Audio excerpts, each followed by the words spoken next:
Punjabi study point 63 वेख रहे सारे ही व्यूअर्स का इस चैनल पर बहुत स्वागत। अगली वीडियो पंजाब यूनिवर्सिटी चंडीगढ़ की BA दे 5वें समैसटर की पाठ पुस्तक मध्यकाली पंजाबी काव्य सुरंग, इस विच दर्ज लास्ट कवि ने साडे एक कवित्री हैगी है, इसका नाम है पीरो। तो इसकी जो शी हरफियाँ लिखियां ने इसने तो उन्हों का अपने अर्थ ते प्रश्न उत्तर वाचने है। इस तो पहला आपां इन्हां दे जीवन बारे थोड़ी जानकारी लै लईए। पीरो नूं पंजाबी दीआं मुढ़लियां कवित्रियां विचों मन्निया जाता है। उसका जन्म 1810 के नेड़े तेड़े होया दस्सिया जाता है। दविंदर सथियारती अनुसार वह बार के जंगली इलाके में पैदा हुई तो उसके मापे सरदे पुजते सी, पर उन्होंने घर औलाद नहीं सी। पीरां फकीरां की मान्यता के नाल फिर उसका जन्म होया तो वह नाम पीरां रखा गया। जो उसनों बाद विच पीरो, पीरो प्रेमण, पीरो बानो ते पीरो निसा के नाम नाल भी जाणिया जाण लग गया। मापे इस्लाम धर्म नूं मनदे सी, इस करके उसनों मौलवी पास रोज़ियां अते नमाज संबंधी सिक्ख्या दवाई गई। पीरो की माँ की मौत पिछों उसका बाप पीरां फकीरां की संगत करन लग्या ते पीरो नूं एक फकीर उधाल के लै गया, जिसकी मगरों छेती ही मौत हो गई। तो बेआसरी पीरो कुछ समा जरनैल इलाही खान की दोस्त भी रही। तो लाहौर विच नच्चण गाउण का काम करन समय उसका मेल संत गुलाबदास दे नाल होया ते ओह उसके डेरे विच चिट्ठियां वाले कसूर के नज़दीक आ गई। इत्थे मुसलमान मुलाणियां ने भी पीरो द्वारा जिहड़ा है धर्म बदलने का विरोध किया। संत गुलाबदास के चेलियां खास करके जित हरी वालों उसका भारी विरोध किया गया तो अंत उसनूं वजीराबाद दे विच कैद कर दिता गया, जिथे गुलाबदास के चेले उसनूं छुड़ा के लै आए अते वह पक्के तौर पर डेरे विच ही रहन लगी। तो 1872 विच उसकी मौत हो गई। बाबा बुद्ध सिंह वर्गे कुछ विद्वानां अनुसार पीरो गुजरांवाले की रहन वाली बेसवा सी, जो हीरा मंडी लाहौर विच गाउण का पेशा करती सी। उसनूं गुलाबदासी प्रथा के कवियां वांग अद्वैतवादी विचारधारा के सुधारनी सूफी कवित्री कहा जा सकता है। तो उसकी रचना विच भारती ते सामी इतिहास, मिथिहास, इस्लाम, वेदांत, सिੱਖੀ के दार्शनिक सिद्धांतां ते धर्म शास्त्री आदि संकल्पां की बड़ी स्पष्ट वरतों हुई हैगी आ। तो इस तो पीरो के विशाल अध्ययन ते ज्ञान का संकेत मिलता है। वह 19वीं सदी की दबंग शायरा सी ते उसने 160 काफियां के रूप के एक स्वै जीवनी की रचना भी की हैगी आ। ते डॉक्टर संतोख शहरजार ते अहमद सलीम पीरो नूं पंजाबी की पहली जीवनकार मानते हैं। तो उसने अपनी बोली नूं पूर्वी बोली कहा है। तो अपनी जो जन्म भूमि है उसने मदर देश कहा हैगा। तो ये जिहड़ी भाषा वरती है वह ब्रज भाषा की मिस वाली साध भाषा है जो इन्होंने लिखी हैगी आ। तो हुण जो अपने पाठ पुस्तक दे विच है उसका सरलेख है अब सी हरफी पीरो जी की लिखत। जिहदे विच कई भाग हैगे ने, हरेक भाग का वखरा नाम हैगा ते वो नाम है जो उस दे 12 भाग ने इसदे। तो वह अक्सर पहले शब्द के नाल ही उहदा संबंध हैगा। तो जिवें अल्फ अ ना शुरू हुंदा ते आए आ ना, ठीक है। इस तरह ही सारियां जिहड़ियां हरफियां ने सारियां ही बे ब, ठीक है, जीम ज, ठीक है। इस तरह ये जिहड़ा है पहले शब्द के नाल शुरू होने वालियां ने। तो आप इन्हां दे हैडिंग भी कह सकते हैगे। तो चलो पहली शी हरफी है जो इस दे विच उहने जिहड़ा है दस्सिया हैगा कि किस तरह समय का वर्णन किया हैगा। आए महबूब दा अरदास पाया, सईयां रोंदियां घरां नूं घल्लियां मैं, सच्चा तौर महबूब दा देखणे नूं, बदियां कुल जहान दी झल्लियां मैं, कच्चा तंद मैं नेम दा तोड़ आई, हुण आए अनेमियां रलियां मैं, पीरो पीर फकीर दी सिख लई, जन्म मरण दे वहण ते ठल्लियां मैं। तो हुण इस शी हरफी दे विच कवित्री ने की दस्सिया है कि हिंदू मुसलमान मजहबां ਦੀਆਂ धार्मिक मानतावां का खंडन किया है। काजियां पंडितां ਦੀਆਂ गुमराह करन वालियां गल्लां ते हौमे आदि संबंधी ਆਪਣੇ ਜਿਹੜੇ ਹੈਗੇ ਨੇ ਭਾਵ ਬੜੀ ਬੇਬਾਕੀ ਦੇ ਨਾਲ, ਬੜੀ ਨਿਡਰਤਾ ਦੇ ਨਾਲ ਪੇਸ਼ ਕੀਤੇ ਨੇ। ਅਤੇ ਇਹਨਾਂ ਸਤਰਾਂ ਦੇ ਵਿੱਚ ਕਵਿੱਤਰੀ ਨੇ ਜਿਹੜਾ ਦੱਸਿਆ ਹੈ ਵੀ ਜਦੋਂ ਉਸਨੂੰ ਆਪਣੇ ਮਹਿਬੂਬ ਦੇ ਮੁਰਸ਼ਦ ਦੇ ਦਰਸ਼ਨ ਮਿਲ ਗਏ ਤਾਂ ਫਿਰ ਉਹ ਅਨੁਭਵ ਕਿਹੋ ਜਿਹਾ ਸੀ ਉਹਦੀ ਗੱਲ ਕੀਤੀ ਹੈਗੀ ਆ। ਆਏ ਮਹਿਬੂਬ ਦਾ ਦਰਸ਼ ਪਾਇਆ, ਸਈਆਂ ਸਰੋਂਦੀਆਂ ਘਰਾਂ ਨੂੰ ਘੱਲੀਆਂ ਨੇ। ਕਹਿੰਦੇ ਜਦੋਂ ਮੈਨੂੰ ਆਪਣੇ ਸੱਚੇ ਗੁਰੂ ਦਾ ਦਰਸ਼ਨ ਹੋ ਗਿਆ, ਮਹਿਬੂਬ ਐਸਾ ਹੁੰਦਾ ਪਿਆਰਾ, ਹੈ ਨਾ। ਤਾਂ ਇੱਥੇ ਕੀ ਹੈ, ਉਸਨੂੰ ਆਪਣੇ ਮਹਿਬੂਬ ਗੁਰੂ ਦੀ ਗੱਲ ਕਰਦਾ ਵੀ ਜਦੋਂ ਮੈਂ ਉਸਨੂੰ ਦਰਸ਼ਨ ਪ੍ਰਾਪਤ ਹੋ ਗਿਆ ਮੈਨੂੰ, ਤਾਂ ਫਿਰ ਮੈਨੂੰ ਬੜੀ ਖੁਸ਼ੀ ਹੋਈ। ਅਤੇ ਫਿਰ ਉਸਨੇ ਕੀ ਕੀਤਾ, ਆਪਣੀਆਂ ਸਈਆਂ ਰੋਂਦੀਆਂ ਘਰਾਂ ਨੂੰ ਘੱਲੀਆਂ। ਮੈਂ ਸਈਆਂ ਸਹੇਲੀਆਂ, ਫਿਰ ਉਹ ਕਹਿੰਦੀ ਮੈਨੂੰ ਸਹੇਲੀਆਂ ਦੀ ਪਰਵਾਹ ਨਹੀਂ ਰਹੀ, ਮੈਂ ਉਹਨਾਂ ਤੋਂ ਵਿਛੜ ਗਈ ਅਤੇ ਉਹ ਮੇਰੇ ਤੋਂ ਵਿਛੜ ਕੇ ਰੋਂਦੀਆਂ ਘਰਾਂ ਨੂੰ ਚਲੀਆਂ ਗਈਆਂ। ਸੱਚਾ ਤੌਰ ਮਹਿਬੂਬ ਦਾ ਦੇਖਣੇ ਨੂੰ ਵਧੀਆ ਕੁੱਲ ਜਹਾਨ ਨਹੀਂ ਝੱਲੀਆਂ ਮੈਂ। ਉਹ ਕਹਿੰਦੀ ਹੈ ਵੀ ਮੈਂ ਆਪਣੇ ਮਹਿਬੂਬ ਦਾ, ਆਪਣੇ ਗੁਰੂ ਦਾ ਸੱਚਾ ਦਰਸ਼ਨ ਵੇਖਣ ਲਈ ਸਾਰੇ ਜਹਾਨ ਦੀ ਜਿਹੜੀ ਹੈਗੀ ਆ ਜਿਹੜੀ ਬਦਨਾਮੀ ਝੱਲੀ, ਵਧੀਆ ਦਾ ਅਰਥ ਹੈ ਇੱਥੇ ਬਦਨਾਮੀ ਝੱਲੀ। ਕੱਚਾ ਤੰਦ ਮੈਂ ਨੇਮ ਦਾ ਤੋੜ ਆਈ, ਹੁਣ ਆਏ ਅਨੇਮੀਆਂ ਰੱਲੀਆਂ ਮੈਂ। ਉਹ ਕੀ ਕਹਿੰਦੀ ਹੈ ਵੀ ਨੇਮ ਹੁੰਦਾ ਹੈ ਨਿਯਮ, ਵੀ ਜੋ ਬੰਧਨ ਹੈਗੇ ਨੇ ਜਾਂ ਧਾਰਮਿਕ ਬੰਧਨ ਅਸੀਂ ਕਹਿੰਦੇ ਹੈਗੇ ਹਾਂ, ਵੀ ਮੈਂ ਆਪਣੇ ਸੱਚੇ ਸਤਿਗੁਰੂ ਦੀ ਪ੍ਰਾਪਤੀ ਕਰਕੇ ਆਹ ਨਿਯਮਾਂ ਦੇ ਜੋ ਕੱਚੇ ਬੰਧਨ ਹੈਗੇ ਨੇ ਇਹਨਾਂ ਨੂੰ ਸਾਰਿਆਂ ਨੂੰ ਤੋੜ ਦਿੱਤਾ ਅਤੇ ਹੁਣ ਮੈਂ ਬਿਨਾਂ ਹੀ ਨਿਯਮ ਤੋਂ ਆਪਣੇ ਗੁਰੂ ਦੀ ਪੂਜਾ ਜਾਂ ਰਹਿਮਤ ਪ੍ਰਾਪਤ ਕਰਨ ਦੀ ਕੋਸ਼ਿਸ਼ ਕੀਤੀ ਹੈਗੀ ਹੈ। ਅਤੇ ਹੁਣ ਮੇਰੇ ਨਾਮ ਦੇ ਨਾਲ ਬਹੁਤ ਸਾਰੀਆਂ ਜਿਹੜੀਆਂ ਗੱਲਾਂ ਹੈਗੀਆਂ ਨੇ ਬੇਨਿਯਮੀਆਂ ਨੇ ਉਹਨਾਂ ਨੂੰ ਮੈਂ ਅਪਣਾ ਲਿਆ ਹੈਗਾ। ਪੀਰੋ ਪੀਰ ਫਕੀਰ ਦੀ ਸਿੱਖ ਲਈ, ਜਨਮ ਮਰਨ ਦੇ ਵਹਿਣ 'ਤੇ ਠੱਲੀਆਂ ਮੈਂ। ਠੱਲੀਆਂ ਹੁੰਦਾ ਦੂਰ ਹੋ ਜਾਣਾ, ਖਤਮ ਕਰ ਦੇਣਾ ਸਮਝ ਲਓ। ਤਾਂ ਕੀ ਕਹਿੰਦੀ ਹੈ ਵੀ ਜਿਹੜੀ ਪੀਰੋ ਹੈ ਹੁਣ ਉਹ ਆਪਣੇ ਇੱਕੋ ਫਕੀਰ ਦੀ ਪੀਰੀ ਕਰਨੀ ਸਿੱਖ ਲਈ ਹੈ, ਭਾਵ ਸਿਰਫ ਉਹਦੀ ਚੇਲੀ ਬਣ ਕੇ ਰਹਿ ਰਹੀ ਹੈ। ਅਤੇ ਇਸ ਦੇ ਨਾਲ ਫਿਰ ਉਹਨੇ ਕੀ ਕੀਤਾ ਹੈ ਵੀ ਜਨਮ ਮਰਨ ਦੇ ਵਹਿਣ ਵਿੱਚੋਂ ਰੁੜਨ ਤੋਂ ਉਹ ਬਚ ਗਈ ਹੈ ਆਪਣੀ ਇੱਕੋ ਪੀਰ ਦੀ ਫਕੀਰੀ ਕਰਨ ਦੇ ਨਾਲ। ਦੂਸਰਾ ਪੈਰਾ ਹੈ ਬੇ, ਉਹਦਾ ਸਿਰਲੇਖ ਹੈ।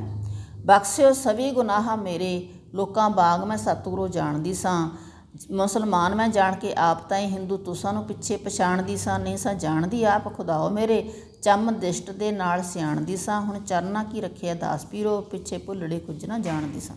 ਹੁਣ ਇਹਨਾਂ ਸਤਰਾਂ ਦੇ ਵਿੱਚ ਕਵਿੱਤਰੀ ਨੇ ਕੀ ਦੱਸਿਆ ਹੈਗਾ ਵੀ ਮੁਰਸ਼ਦ ਦੀ ਮਹਿਮਾ ਦੱਸੀ ਹੈ। ਅਤੇ ਦੂਸਰੇ ਨੰਬਰ 'ਤੇ ਦੱਸਿਆ ਹੈ ਵੀ ਉਸ ਦਾ ਜਿਹੜਾ ਮੁਰਸ਼ਦ ਹੈ ਨਾ ਤਾਂ ਮੁਸਲਮਾਨ ਹੈ ਨਾ ਹੀ ਹਿੰਦੂ ਹੈ, ਬਸ ਉਹ ਸਿਰਫ ਉਸ ਦਾ ਗੁਰੂ ਹੈ, ਬਸ ਇਹ ਮਹਿਸੂਸ ਕਰਦੀ ਹੈਗੀ ਆ। ਬਖਸ਼ੋ ਸਭੀ ਗੁਨਾਹ ਮੇਰੇ, ਲੋਕਾਂ ਵਾਂਗ ਮੈਂ ਸਤਿਗੁਰੂ ਜਾਣਦੀ ਸਾਂ। ਉਹ ਕੀ ਕਹਿੰਦੀ ਹੈਗੀ ਆ ਵੀ ਐ ਮੇਰੇ ਗੁਰੂ, ਤੁਸੀਂ ਮੇਰੇ ਸਾਰੇ ਗੁਨਾਹ ਬਖਸ਼ ਦਿਓ, ਜੋ ਮੈਂ ਗਲਤੀਆਂ ਕੀਤੀਆਂ ਨੇ, ਜੋ ਮੈਂ ਗੁਨਾਹ ਕੀਤੇ ਨੇ ਉਸ ਨੂੰ ਜਿਹੜਾ ਹੈ ਬਖਸ਼ ਦੇਣਾ। ਕਾਰਨ ਕੀ ਹੈ ਵੀ ਮੁਸਲਮਾਨ ਮੈਂ ਜਾਣ ਕੇ ਆਪ ਤਾਂ ਹੀ, ਹਿੰਦੂ ਤੁਸਾਂ ਨੂੰ ਪਿੱਛੇ ਪਛਾਣਦੇ। ਪਹਿਲਾਂ ਮੈਂ ਆਪ ਜੀ ਨੂੰ ਮੁਸਲਮਾਨ ਜਾਣ ਕੇ ਸਮਝਦੀ ਰਹੀ ਅਤੇ ਫਿਰ ਮੈਂ ਆਪ ਨੂੰ ਹਿੰਦੂ ਸਮਝ ਕੇ ਪਛਾਣਦੀ ਰਹੀ। ਅਤੇ ਉਹ ਕਹਿੰਦੀ ਹੈਗੀ ਵੀ ਮੈਂ ਨਹੀਂ ਸਾਂ ਜਾਣਦੀ ਆਪ ਖੁਦਾ ਮੇਰੇ। ਅਤੇ ਮੈਨੂੰ ਇਸ ਗੱਲ ਦੀ ਸਮਝ ਹੀ ਨਹੀਂ ਸੀ ਵੀ ਮੇਰਾ ਤਾਂ ਇੱਕੋ ਹੀ ਖੁਦਾ ਰੱਬ ਪਰਮਾਤਮਾ ਸਿਰਫ ਆਪਣਾ ਗੁਰੂ ਹੈ।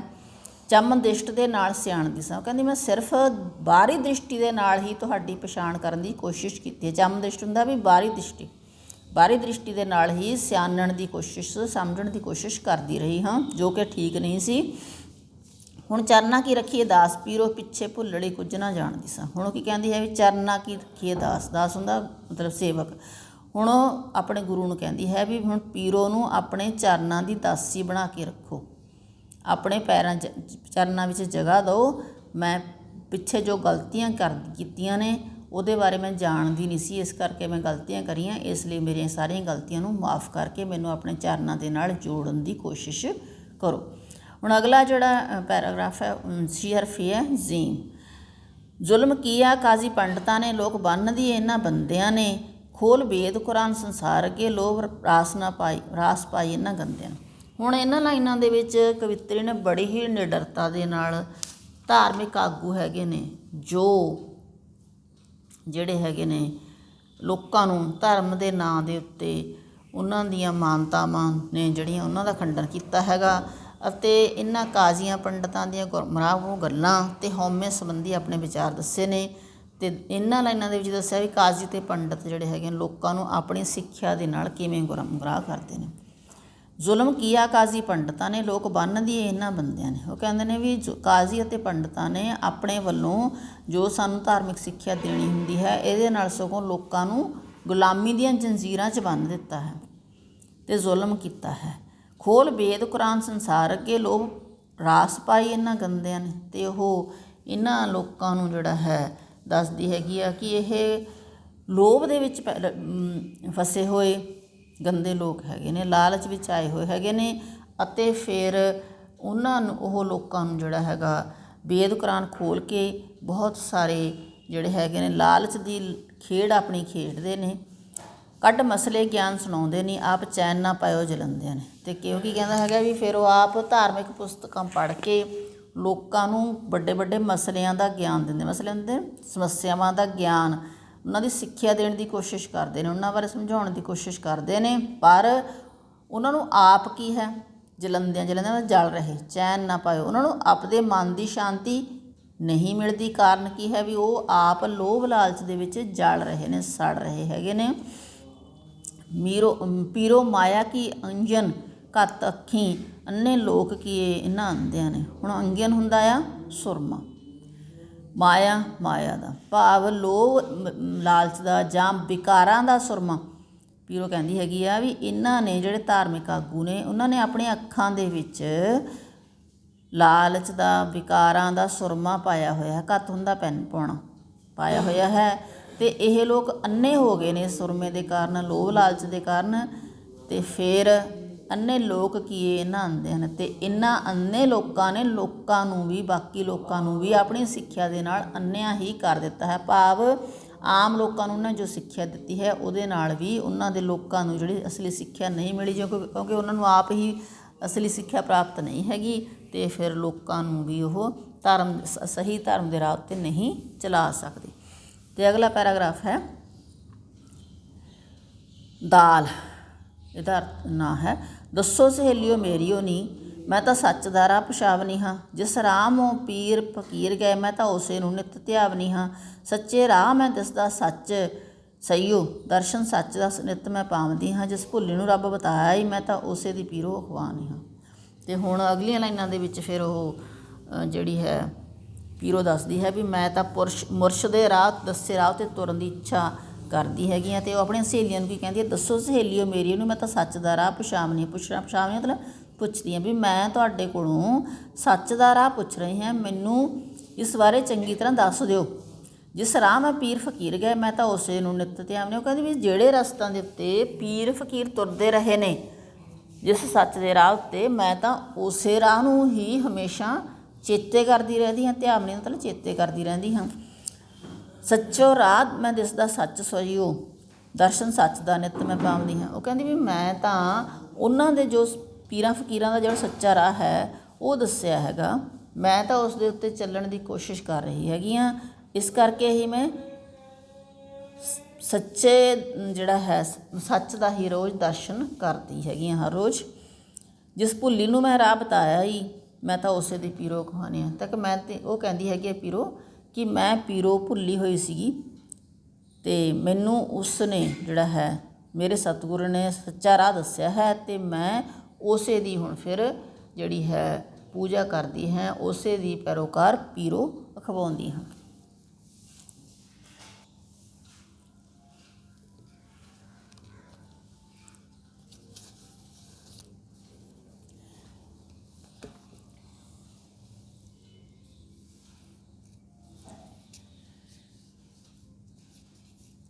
ਹਾਂਜੀ, ਅਗਲਾ ਪੈਰਾਗ੍ਰਾਫ ਹੈ ਜਾਲ, ਇਹਦਾ ਨਾਮ ਹੈ ਜਾਵਣਾ ਅਸਾਂ ਪ੍ਰਦੇਸ ਸਈਓ, ਤੁਰਕ ਹਿੰਦੂਆਂ ਪਰੇ ਕਹਾਵਣਾ ਈ। ਉਹ ਕੀ ਕਹਿੰਦੀ ਹੈਗੀ ਹੈ ਵੀ ਅਸੀਂ ਪ੍ਰਦੇਸਾਂ ਵਿੱਚ ਚਲੇ ਜਾਣਾ ਹੈਗਾ, ਇਹ ਰਸਤਾ ਛੱਡ ਦੇਣਾ ਹੈਗਾ, ਵੀ ਉਹਦਾ ਮਨ ਨਹੀਂ ਸੀ ਲੱਗਦਾ। ਅਤੇ ਤੁਰਕ ਹਿੰਦੂਆਂ ਪਰੇ ਕਹਾਵਣਾ ਹੀ। ਉਹ ਕੀ ਕਹਿੰਦੀ ਹੈਗੀ ਹੈ ਵੀ ਮੈਂ ਤਾਂ ਉੱਥੇ ਜਾ ਕੇ ਪ੍ਰਦੇਸ ਵਿੱਚ ਚਲੇ ਜਾਣਾ ਅਤੇ ਉੱਥੇ ਜਾ ਕੇ ਕੀ ਕਹਾਉਣਾ ਵੀ ਤੁਰਕ ਦਾ ਅਰਥ ਹੈ ਮੁਸਲਮਾਨ ਅਤੇ ਹਿੰਦੂ।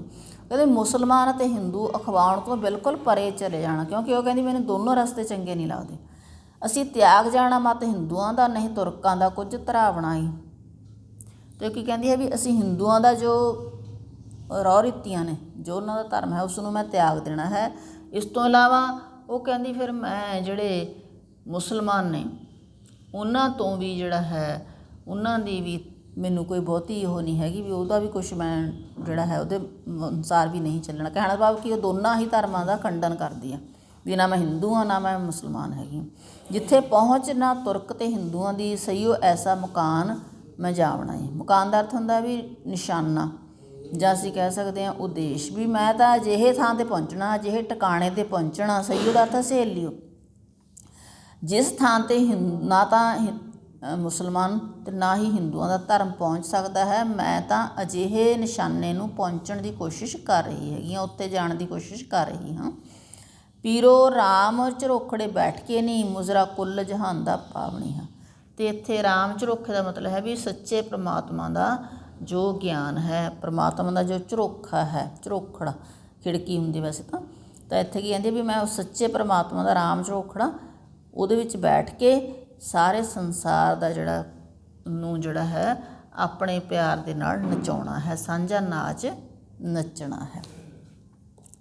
ਮੁਜ਼ਰਾ ਹੁੰਦਾ ਨਾਚ ਕਰਨਾ, ਠੀਕ ਹੈ। ਅਗਲਾ ਜੋ ਭਾਗ ਹੈ ਰੇ।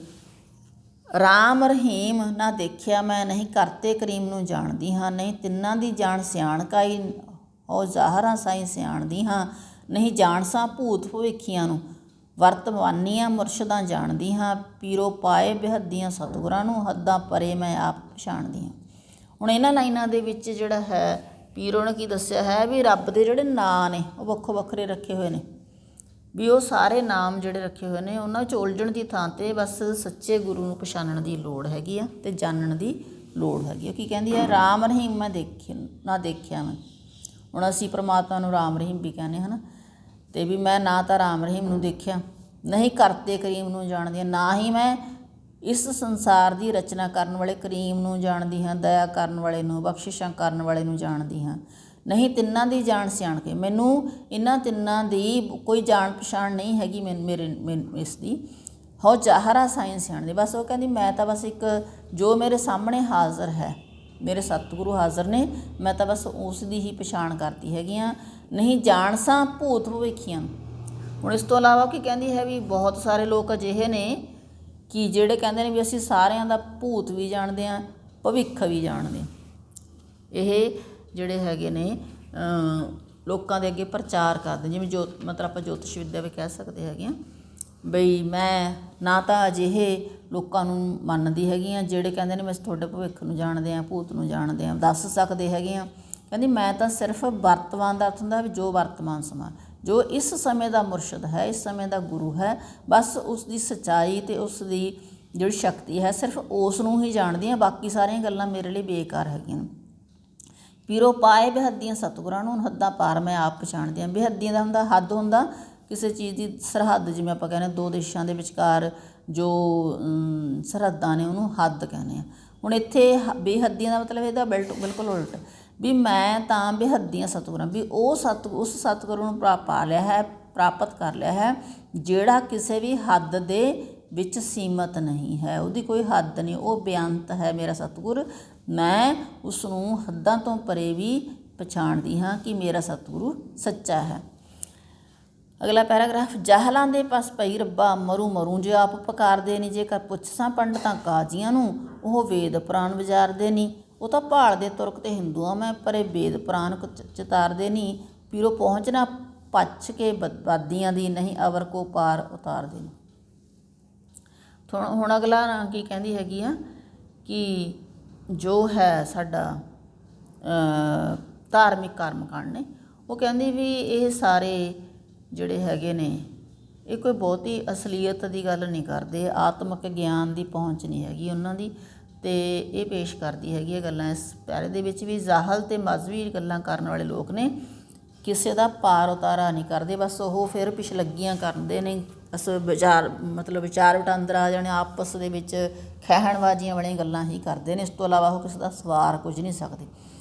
ਕਹਿੰਦੇ ਜਾਹਲਾਂ ਦੇ ਬਸ ਪਾਈ ਰੱਬਾ। ਹੁਣ ਜਾਹਲ ਦਾ ਮੂਰਖ, ਕਹਿੰਦੀ ਹੈ ਰੱਬਾ ਮੈਂ ਤਾਂ ਮੂਰਖਾਂ ਲੋਕਾਂ ਦੇ ਵੱਸ ਪੈ ਗਈ ਹਾਂ, ਜਿਹੜੇ ਆਪ ਹੀ ਕਹਿੰਦੀਆਂ ਛੋਟੀਆਂ ਛੋਟੀਆਂ ਗੱਲਾਂ 'ਤੇ ਆਤਮਿਕ ਗਿਆਨ ਤੋਂ ਖਾਲੀ ਹੋਣ ਕਰਕੇ ਛੋਟੀਆਂ ਛੋਟੀਆਂ ਗੱਲਾਂ 'ਤੇ ਮਰਜੂ ਪੁਕਾਰਦੇ ਹੈਗੇ ਨੇ ਅਤੇ ਹਾਏ ਕਰਦੇ ਰਹਿੰਦੇ ਹੈਗੇ ਨੇ। ਜੇਕਰ ਪੁੱਛਸਾਂ ਪੰਡਤਾਂ ਕਾਜ਼ੀਆਂ ਨੂੰ, ਉਹ ਵੇਦ ਪੁਰਾਣ ਵਿਚਾਰਦੇ। ਜੇਕਰ ਕਹਿੰਦੀ ਫਿਰ ਮੈਂ ਆਮ ਲੋਕਾਂ ਤੋਂ ਬਿਨਾਂ ਧਾਰਮਿਕ ਗੁਰੂਆਂ ਪੰਡਤਾਂ ਨੂੰ ਅਤੇ ਕਾਜ਼ੀਆਂ ਨੂੰ ਪੁੱਛਦੀਆਂ ਤਾਂ ਫਿਰ ਉਹ ਕੀ ਕਰਦੇ ਨੇ, ਵੇਦ ਅਤੇ ਪੁਰਾਣ ਖੋਲ੍ਹਦੇ ਨੇ, ਕੁਰਾਨ ਖੋਲ੍ਹਦੇ ਨੇ, ਧਾਰਮਿਕ ਗ੍ਰੰਥਾਂ ਤੋਂ ਫਿਰ ਉਹ ਵਿਚਾਰ ਕਰਨ ਦੀ ਕੋਸ਼ਿਸ਼ ਕਰਦੇ ਨੇ, ਸਿੱਖਿਆ ਲੈਣ ਦੀ ਕੋਸ਼ਿਸ਼ ਕਰਦੇ ਹੈਗੇ ਨੇ। ਉਹ ਤਾਂ ਭਾਲਦੇ ਤੁਰਕ ਅਤੇ ਹਿੰਦੂਆਂ ਮੈਂ ਪਰੇ ਵੇਦ ਕੁਰਾਨ 'ਚ ਤਾਰਦੇ ਨੇ, ਅਤੇ ਉਹ ਸਿਰਫ ਜਿਹੜੇ ਹੈਗੇ ਨੇ ਵੇਦ ਗਿਆਨ ਜਿਹੜੇ ਹੈਗੇ ਨੇ ਤੁਰਕ ਅਤੇ ਹਿੰਦੂ ਨੇ ਜਿਹੜੇ ਉਹ ਵੇਦ ਅਤੇ ਕੁਰਾਨ, ਜਿਵੇਂ ਆਪਾਂ ਜਾਣਦੇ ਹਾਂ ਵੀ ਹਿੰਦੂ ਲੋਕ ਵੇਦ ਪੜ੍ਹਦੇ ਨੇ ਹੈ ਨਾ, ਅਤੇ ਮੁਸਲਮਾਨ ਲੋਕ ਕੁਰਾਨ ਸ਼ਰੀਫ ਦੇ ਵਿੱਚੋਂ ਜਿਹੜਾ ਸਿੱਖਿਆ ਲੈਣ ਦੀ ਕੋਸ਼ਿਸ਼ ਕਰਦੇ ਨੇ। ਉਹ ਕਹਿੰਦੇ ਵੀ ਮੈਨੂੰ ਇਹ ਕੋਈ ਬਹੁਤੀ ਚੰਗੀ ਗੱਲ ਨਹੀਂ ਲੱਗਦੀ, ਕਿਉਂਕਿ ਉਹ ਆਪ ਆਤਮਿਕ ਗਿਆਨ ਤੋਂ ਥੋਥੇ ਨੇ ਜਿਹੜੇ ਸਾਡੇ ਆਪਣੇ ਆਪ ਨੂੰ ਧਾਰਮਿਕ ਆਗੂ ਖਵਾਉਂਦੇ ਹੈਗੇ ਨੇ। ਪੀਰੋ ਪਹੁੰਚਣਾ ਪੱਛ ਕੇ ਵਾਦੀਆਂ ਦੀ ਨਹੀਂ ਅਵਰ ਕੋ ਪਾਰ ਉਤਾਰਨੇ। ਉਹ ਕਹਿੰਦੀ ਵੀ ਇਹਨਾਂ ਜਿਹੜੇ ਧਾਰਮਿਕ ਆਗੂ ਨੇ ਇਹਨਾਂ ਦੀ ਆਪਣੀ ਜਿਹੜੀ ਪਹੁੰਚ ਹੈ ਉਹ ਕੀ ਹੈ, ਸਿਰਫ ਉਹ ਪਿਛਲਖੋਰੀਆਂ ਕਰਦੇ ਨੇ, ਬਹਿਸਾਂ ਕਰਦੇ ਨੇ। ਵਾਦੀ ਹੁੰਦਾ ਬਹਿਸਾਂ ਕਰਨਾ, ਅਤੇ ਪੱਛ ਹੁੰਦਾ ਹੈ ਪਿਛਲਖੋਰੀਆਂ। ਪਿਛਲਖੋਰੀਆਂ ਦਾ ਮਤਲਬ ਕੀ ਹੁੰਦਾ, ਪਿੱਛੇ ਮੂੰਹ 'ਤੇ ਕੋਈ ਹੋਰ ਗੱਲ ਕਰਨੀ, ਪਿੱਛੇ ਹੋਰ ਗੱਲ ਵੀ ਪਿਛਲਖੋਰੀਆਂ ਗੱਲਾਂ ਕਰਦੇ ਨੇ ਅਤੇ ਸਿਰਫ ਫਾਲਤੂ ਦੀਆਂ ਬਹਿਸਾਂ ਕਰਦੇ ਨੇ। ਇਹ ਆਪ ਵੀ ਉਸ ਸੰਸਾਰ ਸਾਗਰ ਨੂੰ ਤਰ ਨਹੀਂ ਸਕਦੇ, ਅਤੇ ਫਿਰ ਅਵਰ ਕੋ ਦੂਜੇ ਨੂੰ, ਫਿਰ ਦੂਜਿਆਂ ਦਾ ਨੂੰ ਕੀ ਪਾਰ ਉਤਾਰਾ ਕਰ ਸਕਦੇ ਨੇ ਵੀ ਇਹ ਦੂਜਿਆਂ ਨੂੰ ਵੀ ਇਸ ਸੰਸਾਰ ਸਾਗਰ ਤੋਂ ਤਰਨ ਦੀ ਗੱਲ ਜਾਂ ਮੱਤ ਨਹੀਂ ਦੇ ਸਕਦੇ। ਅਗਲਾ ਪੈਰਾਗ੍ਰਾਫ, ਜਿੱਤੜੀ ਬਾਜੀ ਨਾ ਹਾਰ ਕੁੜੇ ਇਸ ਜਨਮ ਨਹੀਂ ਮੁੜ ਆਵਣਾ ਆਈ, ਲੜ ਲੱਗੀਏ ਐਸੇ ਆਰਫਾਂ ਦੀ ਜਿਨ੍ਹਾਂ ਹੱਕ ਨੂੰ ਚਾਹੇ ਮਿਲਾਵਣਾ। ਆਰਫ ਹੁੰਦੇ ਨੇ ਗਿਆਨਵਾਨ ਲੋਕ। ਅਤੇ ਜਨਮ ਜਨਮ ਦੇ ਮੋਰਚੇ ਦੂਰ ਕਰਸੇ, ਸਿਕਲੀ ਗਰਜ ਹੈ ਗੁਰਾਂ ਪਾਵਣਾ ਹੀ, ਤੁਰਕ ਹਿੰਦੂਆਂ ਦਾ ਰਾਹ ਛੱਡ ਪੀਰੋ ਗੁਰ ਮੁਰਸ਼ਦਾਂ ਦੇ ਰਾਹ ਜਾਵਣਾ ਹੀ। ਹੁਣ ਇਹਨਾਂ ਲਾਈਨਾਂ ਦੇ ਵਿੱਚ ਜਿਹੜੀ ਕਵਿੱਤਰੀ ਕੀ ਕਹਿੰਦੀ ਹੈ ਵੀ ਜੀਵ ਇਸਤਰੀ ਨੂੰ ਚਾਹੀਦਾ ਹੈ ਕਿ ਉਹ ਇਸ ਸੰਸਾਰ ਦੇ ਵਿੱਚ ਆਉਂਦੀ ਹੈ ਤਾਂ ਇਸ ਜਨਮ ਨੂੰ ਅਕਰਥ ਨਾ ਗਵਾਵੇ, ਸਗੋਂ ਉਹ ਸੱਚੇ ਮੁਰਸ਼ਦ ਦਾ ਲੜ ਫੜ ਕੇ ਹੀ ਆਪਣੇ ਜਨਮਾਂ ਨੂੰ ਸੁਧਾਰ ਲਵੇ। ਕਿਵੇਂ, ਜਿੱਤੜੀ ਬਾਜੀ ਨਾ ਹਾਰ ਕੁੜੇ ਇਸ ਜਨਮ ਨਹੀਂ ਆਵਣਾ ਮੁੜ ਆਵਣਾ। ਉਹ ਕਹਿੰਦੇ ਜੀਵ ਇਸਤਰੀ ਨੂੰ ਸਮਝਾਉਂਦੀ ਹੈ ਵੀ ਇਹ ਜੀਵ ਇਸਤਰੀ ਤੂੰ ਜਿੱਤੀ ਹੋਈ ਬਾਜੀ ਨੂੰ ਨਾ ਹਾਰ, ਸਗੋਂ ਸਮਝ ਸੂਝ ਦੇ ਨਾਲ ਕੰਮ ਕਰ, ਕਿਉਂਕਿ ਇਹ ਜਨਮ ਹੈ ਜੋ ਮਨੁੱਖੀ ਜਨਮ ਹੈ ਇਹ ਮੁੜ ਕੇ ਨਹੀਂ ਆਉਣਾ। ਸਾਨੂੰ ਕੀ ਕਰਨਾ ਚਾਹੀਦਾ ਹੈ, ਸਮਝਾਉਂਦੀ ਹੈ ਵੀ ਲੜ ਲੱਗੀਏ ਐਸੀਆਂ ਆਰਫਾਂ ਦੀ। ਆਰਫ ਗਿਆਨਵਾਨ, ਅਜਿਹੇ ਗਿਆਨਵਾਨ ਮੁਰਸ਼ਦ ਦੇ ਲੜ ਲੱਗ ਜਾਣਾ ਚਾਹੀਦਾ ਹੈ, ਉਸਨੂੰ ਗੁਰੂ ਧਾਰ ਲੈਣਾ ਚਾਹੀਦਾ ਹੈ ਜਿਨ੍ਹਾਂ ਹੱਕ ਨੂੰ ਚਾਹੇ ਮਿਲਾਵਣਾ ਹੀ। ਉਹ ਅਜਿਹੇ ਜਿਹੜੇ ਸਤਿਗੁਰੂ ਨੇ ਉਹ ਕੀ ਕਰਦੇ ਹੈਗੇ ਨੇ, ਉਹ ਫਿਰ ਸੱਚ ਦੀ ਸਮਝ ਦੇ ਦਿੰਦੇ ਨੇ, ਮਤਲਬ ਜਿਹੜੇ ਨਿਆਂ 'ਤੇ ਚੱਲਦੇ ਨੇ ਅਤੇ ਦੂਜਿਆਂ ਨੂੰ ਸੱਚ ਦੀ ਜਿਹੜੀ ਹੈ ਬੁੱਧੀ ਮਤਲਬ ਗਿਆਨ ਬਖਸ਼ਦੇ ਹੈਗੇ ਨੇ। ਜਨਮ ਜਨਮ ਦੇ ਮੋਰਚੇ ਦੂਰ ਕਰਸੇ, ਸਿਕਲੀ ਕਾਰਜ ਹੈ ਗੁਰੂ ਨੂੰ ਪਾਵਣਾ ਹੈ। ਉਹ ਕਹਿੰਦੇ ਵੀ ਜਿਹੜਾ ਮਨੁੱਖ ਨੂੰ ਚਾਹੀਦਾ ਵੀ ਕਿਸੇ ਅਜਿਹੇ ਗੁਰੂ ਨੂੰ ਧਾਰੇ, ਉਹ ਆਪਣਾ ਮੁਰਸ਼ਦ ਧਾਰੇ ਜਿਹੜਾ ਸਿਕਲੀਗਰ ਵਰਗਾ ਹੋਵੇ। ਹੁਣ ਸਿਕਲੀਗਰ ਕੌਣ ਹੁੰਦੇ ਨੇ, ਅਜਿਹੇ ਲੋਕ ਹੁੰਦੇ ਨੇ ਜਿਹੜੇ ਲੋਹੇ ਨੂੰ ਜੰਗਾਲ ਨੂੰ ਸਾਫ਼ ਕਰਕੇ ਉਹਨੂੰ ਬਿਲਕੁਲ ਸ਼ੁੱਧ ਕਰ ਦਿੰਦੇ ਨੇ। ਇਸ ਤਰ੍ਹਾਂ ਹੀ ਸੱਚਾ ਗੁਰੂ ਕੌਣ ਆ, ਜਿਹੜਾ ਮਨੁੱਖ ਦੇ ਔਗਣਾਂ ਨੂੰ ਦੂਰ ਕਰਕੇ ਉਸਨੂੰ ਗੁਣਾ ਭਰਪੂਰ ਕਰ ਦੇਵੇ, ਉਸਨੂੰ ਝੂਠ ਦੇ ਰਸਤੇ ਤੋਂ ਹਟਾ ਕੇ ਸੱਚ ਦੇ ਰਸਤੇ 'ਤੇ ਤੋਰ ਦੇਵੇ। ਅਤੇ ਇਸ ਤਰ੍ਹਾਂ ਜਿਹੜੀ ਪੀਰੋ ਹੈ ਉਹ ਸਮਝਾਉਂਦੀ ਹੈਗੀ ਹੈ ਵੀ ਮਨੁੱਖ ਨੂੰ ਅਜਿਹੇ ਸਿਕਲੀਗਰ ਵਰਗੇ ਗੁਰੂ ਨੂੰ ਅਪਣਾਉਣਾ ਚਾਹੀਦਾ ਹੈ ਜਿਹੜਾ ਫਿਰ ਉਸਦੇ ਜਨਮ ਜਨਮ ਦੇ ਸਾਰੇ ਦੁੱਖ, ਮੋਰਚੇ ਦਾ ਅਰਥ ਵੈਸੇ ਤਾਂ ਹੁੰਦਾ, ਮੋਰਚਾ ਹੁੰਦਾ ਵੀ ਜੰਗ ਲੜਨ ਦਾ ਜਿਹੜਾ ਥਾਂ ਹੁੰਦਾ ਉੱਥੇ ਮੋਰਚਾ ਹੈ ਨਾ, ਤਾਂ ਇੱਥੇ ਕੀ ਆ ਵੀ ਜਨਮ ਮਰਨ ਦੇ ਜਿਹੜੇ ਚੱਕਰ ਨੇ ਉਹਨਾਂ ਨੂੰ ਖਤਮ ਕਰ ਦਿੰਦਾ ਹੈ। ਸੱਚਾ ਗੁਰੂ ਹੁੰਦਾ ਹੈ ਜਿਹੜਾ ਉਹ ਸਿਕਲੀਗਰ ਵਾਂਗ ਉਹਦੇ ਔਗਣ ਦੂਰ ਕਰ ਦਿੰਦਾ ਹੈ, ਉਸਦੇ 'ਚ ਝੂਠ ਖਤਮ ਕਰ ਦਿੰਦਾ ਹੈ, ਸੱਚ ਦਾ ਨਿਤਾਰਾ ਕਰ ਦਿੰਦਾ ਹੈ। ਅਤੇ ਇਸ ਤਰ੍ਹਾਂ ਸਿਕਲੀਗਰ ਵਰਗੇ ਮਹਾਨ ਗੁਰੂ ਨੂੰ ਜਿਹੜਾ ਹੈ ਮੁਰਸ਼ਦ ਧਾਰਨਾ ਚਾਹੀਦਾ ਹੈ। ਤੁਰਕ ਹਿੰਦੂਆਂ ਦਾ ਰਾਹ ਛੱਡ ਪੀਰੋ ਗੁਰੂ ਮੁਰਸ਼ਦਾਂ ਦਾ ਰਾਹ ਜਾਵਣਾ ਹੈ। ਉਹ ਕਹਿੰਦੀ ਵੀ ਮੈਂ ਤਾਂ ਬਸ ਆਹ ਹਿੰਦੂ ਮੁਸਲਮਾਨਾਂ ਦਾ ਜਿਹੜੇ ਸਾਰੇ ਰਾਹ ਛੱਡ ਦਿੱਤੇ ਨੇ, ਬਸ ਆਪਣੇ ਇੱਕ ਸੱਚੇ ਮੁਰਸ਼ਦ ਦੇ ਰਾਹ 'ਤੇ ਹੀ ਚੱਲਣ ਦੀ ਕੋਸ਼ਿਸ਼ ਕਰ ਰਹੀ ਹੈਗੀ ਹਾਂ, ਜੋ ਕਿ ਸੱਚਾ ਗੁਰੂ ਹੈ, ਜੋ ਮੇਰੇ ਸਾਰੇ ਝੂਠ ਅਤੇ ਮੇਰੇ ਸਾਰੇ ਔਗਣਾਂ ਨੂੰ ਨਾਸ਼ ਕਰਦਾ ਹੈ। ਅਗਲਾ ਪੈਰਾ, ਕਾਫਰਾਂ ਦੀ ਗੱਲ ਸੁਣੋ ਸਹੀਓ, ਨਾਲੇ ਰੱਬ 'ਤੇ ਗੱਲ ਸੁਣਾਵਨੀ ਹਾਂ, ਜਿਨ੍ਹਾਂ ਆਪ ਤੇ ਰੱਬ ਨੂੰ ਭਿੰਨ ਜਾਤਾ, ਇਹ ਕਾਫਰਾਂ ਦੀ ਗੱਲ ਗਾਵਨੀ ਹਾਂ, ਜਿਨ੍ਹਾਂ ਆਤਮਾ ਜਾਣਿਆ ਜੱਗ ਮੇਰਾ, ਸੋਈ ਰੱਬ ਦਾ ਰੂਪ ਬਤਾਵਨੀ ਹਾਂ, ਸਰਬ ਰੱਬ ਤਿਵੇਂ ਬੀਚ ਭਟਕ ਜਿਵੇਂ, ਪੀਰੋ ਸੱਚ ਦੀ ਗੱਲ ਸੁਣਾਵਣੀ। ਹੁਣ ਇਹਨਾਂ ਲਾਈਨਾਂ ਦੇ ਵਿੱਚ ਪੀਰੋ ਕੀ ਕਹਿੰਦੀ ਹੈ, ਫਿਰ ਕਵਿੱਤਰੀ ਕਹਿੰਦੀ ਸਾਰਾ ਸੰਸਾਰ ਪਰਮਾਤਮਾ ਦਾ ਰੂਪ ਹੈ ਅਤੇ ਲੋਕ ਅਸਲੀ ਜਿਹੜੇ ਧਾਰਮਿਕ ਆਗੂ ਨੇ ਉਹ ਮਨੁੱਖ ਨੂੰ ਅਤੇ ਰੱਬ ਨੂੰ ਵੱਖਰਾ ਵੱਖਰਾ ਸਮਝ ਕੇ ਫਿਰ ਵੱਖੋ ਵੱਖਰੇ ਕਰਮ ਕਾਂਡ ਕਰਕੇ ਲੋਕਾਂ ਨੂੰ ਭਰਮਾਉਣ ਦੀ ਕੋਸ਼ਿਸ਼ ਕਰਦੇ ਨੇ। ਪਰ ਉਹ ਕਹਿੰਦੀ ਸੱਚੀ ਗੱਲ ਹੈਗੀ ਆ ਵੀ ਪ੍ਰਮਾਤਮਾ ਹੀ ਇਸ ਦੁਨੀਆ ਦਾ ਜਿਹੜਾ ਹੈ ਆਰੰਭ ਹੈ, ਅੰਤ ਹੈ, ਮੱਧ ਹੈ। ਤਾਂ ਕੀ ਕਹਿੰਦੀ ਹੈ, ਕਾਫਰਾਂ ਦੀ ਗੱਲ ਸੁਣੋ ਸਹੀਓ ਵੀ ਮੇਰੀਆਂ ਸਹੇਲੀਓ, ਸਹੀਓ ਦਾ ਅਰਥ ਹੈ ਮੇਰੀਆਂ ਸਹੇਲੀਓ, ਤੁਸੀਂ ਆਹ ਕਾਫਰਾਂ ਦੀ ਗੱਲ ਸੁਣੋ। ਕਾਫਰ ਇਹਨੇ ਨਾਸਤਿਕ ਲੋਕਾਂ ਨੂੰ ਕਿਹਾ ਜਿਹੜੇ ਰੱਬ ਦੀ ਹੋਂਦ ਨੂੰ ਨਹੀਂ ਮੰਨਦੇ। ਅਤੇ ਉਹ ਕਹਿੰਦੀ ਵੀ ਮੈਂ ਰੱਬ ਦੀ ਗੱਲ ਵੀ ਸੁਣਾਉਂਦੀ ਹਾਂ ਅਤੇ ਨਾਸਤਿਕ ਲੋਕਾਂ ਦੀ ਗੱਲ ਵੀ ਕਰਦੀ ਹੈਗੀ ਆ, ਤੁਸੀਂ ਮੇਰੀ ਗੱਲ ਧਿਆਨ ਨਾਲ ਸੁਣੋ। ਜਿਨ੍ਹਾਂ ਆਪ ਤੇ ਰੱਬ ਨੂੰ ਭਿੰਨ ਜਾਤਾ ਅਜਿਹੇ ਕਾਫਰਾਂ ਦੀ ਗੱਲ ਗਾਵਨੀ। ਉਹ ਕਹਿੰਦੀ ਵੀ ਇਹ ਜਿਹੜੇ ਨਾਸਤਿਕ ਲੋਕ ਨੇ ਉਹ ਕੀ ਕਹਿੰਦੇ ਨੇ ਵੀ ਅਸੀਂ ਆਪ ਅਤੇ ਰੱਬ ਵੀ ਪ੍ਰਮਾਤਮਾ ਵੱਖਰਾ ਹੈ, ਅਸੀਂ ਵੱਖਰੇ ਹੈਗੇ ਹਾਂ ਅਤੇ ਅਸੀਂ ਇਹਨਾਂ ਦੇ ਵਿੱਚ ਭੇਦ ਨਹੀਂ ਹੈਗੇ। ਮਤਲਬ ਕਹਿਣਾ ਵੀ ਰੱਬ ਦੀ ਹਸਤੀ ਨੂੰ ਨਹੀਂ ਮੰਨਦੇ ਵੈਸੇ ਨਾਸਤਿਕ ਲੋਕ, ਤਾਂ ਉਹ ਰੱਬ ਅਤੇ ਆਪਣੇ ਆਪ ਨੂੰ ਵੱਖਰੇ ਵੱਖਰੇ ਮੰਨਦੇ ਨੇ। ਅਤੇ ਫਿਰ ਅਜਿਹੇ ਕਾਫਰਾਂ ਦੀ, ਅਜਿਹੇ ਨਾਸਤਿਕ ਲੋਕਾਂ ਦੀ ਉਹ ਗੱਲ ਕਹਿੰਦੀ ਹੈਗੀ ਆ, ਜਿੰਨਾ ਆਤਮਾ ਜਾਣੇ ਜੱਗ ਮੇਰਾ ਸੋਈ ਰੱਬ ਦਾ ਰੂਪ ਉਦਾਮਨੀ ਹੈ।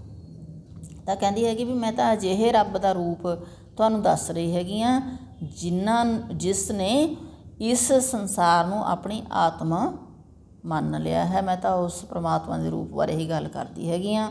ਸਰਵ ਰੱਬ ਜਿਵੇਂ ਬੀਜ ਬਟਕ, ਜਿਵੇਂ ਬਟਕ ਹੁੰਦਾ ਬਰੋਟਾ ਜਾਂ ਬੋਹੜ ਕਹਿ ਸਕਦੇ ਹਾਂ, ਵੀ ਉਹ ਪਰਮਾਤਮਾ ਸਰਵ ਰੱਬ, ਉਹ ਸਰਵ ਸ਼ਕਤੀਮਾਨ ਪਰਮਾਤਮਾ ਤਾਂ ਸਰਵ ਸ਼ਕਤੀਮਾਨ ਹੈ ਅਤੇ ਉਹ ਇਸ ਸੰਸਾਰ ਦਾ ਇਸ ਤਰ੍ਹਾਂ ਹੀ ਆਧਾਰ ਹੈ ਜਿਵੇਂ ਜਿਹੜਾ ਬੋਹੜ ਹੈ, ਬਰੋਟਾ ਹੈ, ਜਾਂ ਕੋਈ ਵੀ ਤੁਸੀਂ ਦਰੱਖਤ ਲੈ ਲਓ, ਉਹਦਾ ਆਧਾਰ ਕੀ ਹੈ? ਇੱਕ ਬੀਜ ਤੋਂ ਹੀ ਪੈਦਾ ਹੁੰਦਾ ਨਾ। ਜਿੱਡਾ ਮਰਜ਼ੀ ਦਰੱਖਤ ਹੋਵੇ ਪੈਦਾ ਕਿੱਥੋਂ ਹੁੰਦਾ? ਇੱਕ ਬੀਜ ਤੋਂ, ਛੋਟੇ ਜਿਹੇ ਬੀਜ ਤੋਂ। ਅਤੇ ਇਸ ਤਰ੍ਹਾਂ ਹੀ ਇਹ ਸੰਸਾਰ ਹੈ, ਭਾਵੇਂ ਉਸਦਾ ਖਿਲਾਰਾ ਬਹੁਤ ਹੈ, ਪਰ ਇਹ ਜਿਹੜਾ ਸਾਰਾ ਇਸ ਦਾ ਆਰੰਭ ਕੀ ਹੈ? ਇਹ ਪਰਮਾਤਮਾ ਹੈ, ਰੱਬ ਹੀ ਇਸ ਦਾ ਮੂਲ ਹੈ। ਅਤੇ ਇਹ ਪੀਰੋ ਇਸ ਗੱਲ ਨੂੰ ਸਮਝਾਉਂਦੀ ਹੈ ਵੀ ਜਿਹੜੇ ਨਾਸਤਿਕ ਲੋਕ ਹੈਗੇ ਨੇ ਆਪਣੇ ਆਪ ਨੂੰ ਅਤੇ ਰੱਬ ਨੂੰ ਵੱਖਰਾ ਮੰਨਦੇ ਨੇ ਅਤੇ ਰੱਬ ਨੂੰ ਜਿਹੜਾ ਹੈ ਆਪਣੀ ਆਤਮਾ ਦੇ ਵਿੱਚ ਲੀਨ ਨਹੀਂ ਮੰਨਦੇ ਹੈਗੇ, ਤਾਂ ਫਿਰ ਉਹ ਅਜਿਹੇ ਲੋਕ ਬਹੁਤੇ ਚੰਗੇ ਨਹੀਂ ਹੈਗੇ, ਉਹਨਾਂ ਨੂੰ ਕਾਫਰ ਕਹਿੰਦੀ ਹੈਗੀ ਆ। ਅਤੇ ਇਸ ਤਰ੍ਹਾਂ ਉਹ ਰੱਬ ਨੂੰ ਸਾਰੇ ਸੰਸਾਰ ਦਾ ਬੀਜ ਮੰਨਦੀ ਹੈਗੀ ਹੈ, ਮੂਲ ਆਧਾਰ ਮੰਨਦੀ ਹੈ। ਪੀਰੋ ਸੱਚ ਦੀ ਗੱਲ ਸੁਣਾ, ਅਤੇ ਕਹਿੰਦੀ ਮੈਂ ਗੱਲ ਸੱਚੀ ਸੱਚੀ ਗੱਲ ਕਰ ਰਹੀ ਹੈਗੀ ਹਾਂ, ਮੈਂ ਝੂਠ ਗੱਲ ਨਹੀਂ ਕਰ ਰਹੀ। ਤਾਂ ਅਗਲਾ ਪੈਰਾ ਹੈ ਜੋ ਸਾਡਾ,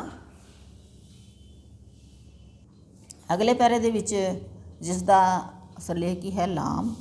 ਅਤੇ ਇੱਥੇ ਦੱਸਿਆ ਹੈਗਾ ਵੀ ਮਨੁੱਖ ਨੂੰ ਚਾਹੀਦਾ ਹੈਗਾ ਕਿ ਉਹ ਜਿਹੜੀਆਂ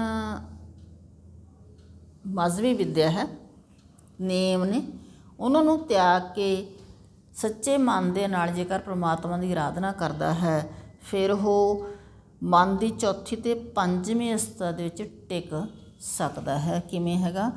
ਲਾ ਲੋਈ ਕੁੱਲ ਲੱਜਿਆਂ ਦੀ ਲੋਕ ਲਾਜ ਦੇ ਹੋਈਏ ਪਾਰ ਸਹੀਓ। ਤਾਂ ਆਪਣੀਆਂ ਸਹੇਲੀਆਂ ਨੂੰ ਕਹਿੰਦੀ ਹੈ ਵੀ ਆਹ ਸੰਸਾਰ ਦੀ ਜਿਹੜੀ ਲੋਕ ਲਾਜ ਹੈ, ਸ਼ਰਮ ਹਿਆ ਵਾਲੀ ਗੱਲ ਹੈਗੀ ਆ ਵੀ ਅਸੀਂ ਇਹ ਨਹੀਂ ਕਰਨਾ, ਇਹ ਨਹੀਂ ਕਰਨਾ, ਇਸ ਤੋਂ ਸਾਨੂੰ ਪਾਰ ਹੋ ਕੇ ਹੀ ਉਸ ਪਰਮਾਤਮਾ ਦੀ ਪ੍ਰਾਪਤੀ ਹੋ ਸਕਦੀ ਹੈਗੀ ਆ। ਅਤੇ ਲੰਘ ਬੇਦ ਕਤੇਬ ਦੀ ਲਾਜ ਥਾਈ ਨਿਰਬੰਧ ਮੈਂ ਕਰੂੰ ਪਿਆਰ ਸਹੀਓ। ਕਿਉਂਕਿ ਕਹਿੰਦੀ ਹੈਗੀ ਆ ਵੀ ਫਿਰ ਮੈਂ ਤਾਂ ਵੇਦ ਕਤੇਬਾਂ ਦੀ ਜਿਹੜੀ ਲਾਜ ਹੈ ਉਸ ਨੂੰ ਛੱਡ ਦਿੱਤਾ ਹੈ, ਉਸ ਨੂੰ ਲੰਘ ਗਿਆ ਹੈ, ਉਸ ਤੋਂ ਬੰਧਨਾਂ ਤੋਂ ਵੱਖਰੀ ਹੋ ਗਈਆਂ।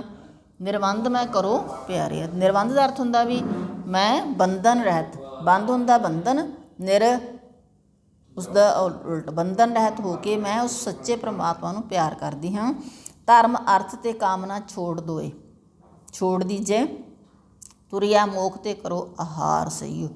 ਹੁਣ ਧਰਮ ਅਰਥ ਦਾ ਕੀ ਅਰਥ ਹੈਗਾ ਕਿ ਧਰਮ ਦੇ ਉੱਤੇ ਚੱਲਣਾ, ਹੈ ਨਾ, ਉਹਦੀਆਂ ਜਿਹੜੀਆਂ ਨੇਮਾਂ 'ਤੇ ਚੱਲਣਾ, ਅਤੇ ਕਾਮਨਾ ਮਨ ਦੀਆਂ ਖਾਹਿਸ਼ਾਂ, ਇਹਨਾਂ ਨੂੰ ਛੱਡ ਦੇਣਾ ਚਾਹੀਦਾ ਸਾਨੂੰ। ਅਤੇ ਫਿਰ ਜਦੋਂ ਅਸੀਂ ਅਜਿਹੀਆਂ ਗੱਲਾਂ ਛੱਡ ਦਿੰਦੇ ਹਾਂ, ਸੰਸਾਰਕ ਕਾਮਨਾਵਾਂ ਛੱਡ ਦਿੰਦੇ ਹੈਗੇ ਆ, ਤਾਂ ਫਿਰ ਮਨੁੱਖ ਦਾ ਜਿਹੜਾ ਮਨ ਹੈ ਉਹ ਕਿੱਥੇ ਟਿਕ ਜਾਂਦਾ? ਤੁਰਿਆ, ਤੁਰਿਆ ਜਿਹੜੀ ਅਵਸਥਾ ਹੈ ਮਨ ਦੀ ਅਵਸਥਾ, ਚੌਥੀ ਅਵਸਥਾ। ਕਹਿੰਦੇ ਪਹਿਲੀ ਅਵਸਥਾ ਹੈ ਜਾਗਤ, ਵੀ ਅਸੀਂ ਜਾਗਦੇ ਹਾਂ, ਫਿਰ ਸੁਪਨੇ ਦੇ ਵਿੱਚ ਹੁੰਦੀ ਆ, ਫਿਰ ਸੁਖਪਤ ਹੁੰਦੀ ਹੈ, ਫਿਰ ਤੁਰਿਆ ਹੁੰਦੀ ਆ। ਤਾਂ ਇਹ ਚੌਥੀ ਅਵਸਥਾ ਹੈ ਤੁਰਿਆ। ਅਤੇ ਉਸ ਤੋਂ ਬਾਅਦ ਨਾਲ ਹੀ ਫਿਰ ਮੁਕਤੀ ਪ੍ਰਾਪਤ ਹੁੰਦੀ ਹੈ ਵੀ ਜਿਹੜੀ ਜਦੋਂ ਕਿ ਮਨੁੱਖ ਜਿਹੜਾ ਹੈ ਸੰਸਾਰਕ ਲੋਭ ਲਾਲਚ ਕਾਮਨਾ ਆਦਿ ਨੂੰ ਛੱਡ ਦਿੰਦਾ ਹੈ, ਫਿਰ ਉਹ ਮਨ ਦੀ ਚੌਥੀ ਅਵਸਥਾ ਨੂੰ ਪ੍ਰਾਪਤ ਕਰ ਲੈਂਦਾ ਹੈ ਅਤੇ ਉਸ ਨੂੰ ਮੁਕਤੀ ਪ੍ਰਾਪਤ ਹੋ ਜਾਂਦੀ ਹੈ। ਕਰੋ ਆਹਾਰ ਸਹੀ, ਫਿਰ ਇਹ ਉਸ ਦਾ ਜੀਵਨ ਬਣ ਜਾਂਦਾ ਹੈ, ਇਸ ਦੇ ਨਾਲ ਹੀ ਉਹ ਚੱਲਦਾ ਹੈ। ਕਰੋ ਆਧਾਰ ਸਹੀ ਅਤੇ ਫਿਰ ਉਹ ਜਿਹੜਾ ਹੈ ਅਸਲ ਆਧਾਰ ਫਿਰ ਪੰਜਵੀਂ ਅਵਸਥਾ ਤੱਕ ਵੀ ਪਹੁੰਚ ਜਾਂਦਾ ਹੈ। ਲੰਘ ਮੋਖ ਪੀਰੋ ਸਾਖੀ ਰੂਪ ਤੇਰਾ, ਅਵਸਥਾ ਪਾਂਚ ਕਾ ਸੋਈ ਆਧਾਰ ਸਹੀ। ਅਤੇ ਉਹ ਕੀ ਕਹਿੰਦੀ ਹੈਗੀ ਆ ਕਿ ਫਿਰ ਇਸ ਰਸਤੇ 'ਤੇ ਲੰਘਦਾ ਹੈ ਜਿਹੜਾ ਵਿਅਕਤੀ, ਪਹਿਲਾਂ ਮੁਕਤੀ ਪ੍ਰਾਪਤ ਕਰਦਾ ਹੈ ਸਾਖੀ ਰੂਪ ਤੇਰਾ, ਫਿਰ ਉਹ ਪਰਮਾਤਮਾ ਦਾ ਰੂਪ ਹੀ ਬਣ ਜਾਂਦਾ ਹੈ ਅਤੇ ਫਿਰ ਉਸਦਾ ਜਿਹੜਾ ਟਿਕਾਣਾ ਵਸਬਾ ਹੁੰਦਾ ਟਿਕਾਣਾ, ਅਤੇ ਫਿਰ ਜਿੰਨਾ ਉਸ ਥਾਂ 'ਤੇ ਟਿਕਾਣਾ ਬਣ ਜਾਂਦਾ ਹੈ ਜਿੱਥੇ ਜਾ ਕੇ ਮਨੁੱਖ ਸਾਰੇ ਹੀ ਜਨਮ ਮਰਨ ਦੇ ਬੰਧਨਾਂ ਤੋਂ ਮੁਕਤ ਹੋ ਜਾਂਦਾ ਹੈ, ਭਾਵ ਪੰਜਵੀਂ ਅਵਸਥਾ ਜਿਹੜੀ ਹੈ ਉਸ ਤੱਕ ਪਹੁੰਚ ਜਾਂਦਾ ਹੈ। ਅਗਲਾ ਪੈਰਾ ਹੈ ਜਿਸ ਦਾ ਨਾਮ ਹੈ ਮੀਮ। ਮਾਰਦੀਆਂ ਹਉਮੈ ਰੋਗ ਤੈਨੂੰ, ਵੇਦ ਭਾਲ ਜੇ ਰੋਗ ਗਵਾਵਣਾ ਹੀ, ਪਹਿਲੇ ਰੋਗ ਜਾਣੋ ਫਿਰ ਔਖਦਾ ਨੂੰ, ਐਸੇ ਵੇਦ ਦੀ ਸ਼ਰਨ ਮੈਂ ਜਾਵਣਾ।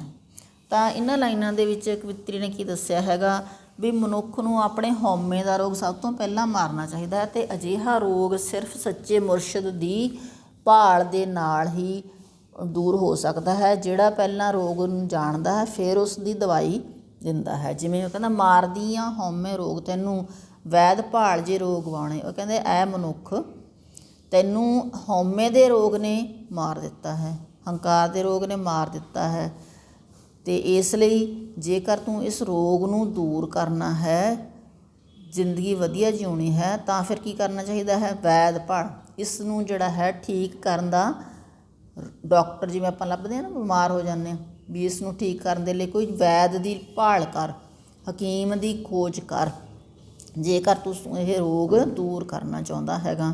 ਪਹਿਲੇ ਰੋਗ ਜਾਣੇ ਫਿਰ ਔਖਦਾ ਨੂੰ, ਐਸੇ ਵੇਦ ਕੀ ਸ਼ਰਨ ਮੈਂ ਜਾਣਨਾ। ਉਹ ਕੀ ਕਹਿੰਦੇ ਵੀ ਮੈਂ ਅਜਿਹੇ ਹਕੀਮ ਦੀ ਸ਼ਰਨ ਵਿੱਚ ਜਾਣਾ ਹੈ, ਅਜਿਹੇ ਹਕੀਮ ਦੇ ਕੋਲ ਜਾਣਾ ਹੈ ਜਿਹੜਾ ਪਹਿਲਾਂ ਰੋਗ ਦਾ ਕਾਰਨ ਜਾਣੇ ਫਿਰ ਦਵਾਈ ਦੇਵੇ, ਔਖਦ ਦਵਾਈ ਵੀ ਪਹਿਲਾਂ ਰੋਗ ਨੂੰ ਜਾਣੇ ਫਿਰ ਦਵਾਈ ਦੇਵੇ, ਅਜਿਹੇ ਵੈਦ ਦੀ ਮੈਂ ਸ਼ਰਨ ਵਿੱਚ ਜਾਣਾ ਚਾਹੁੰਦੀ ਹਾਂ।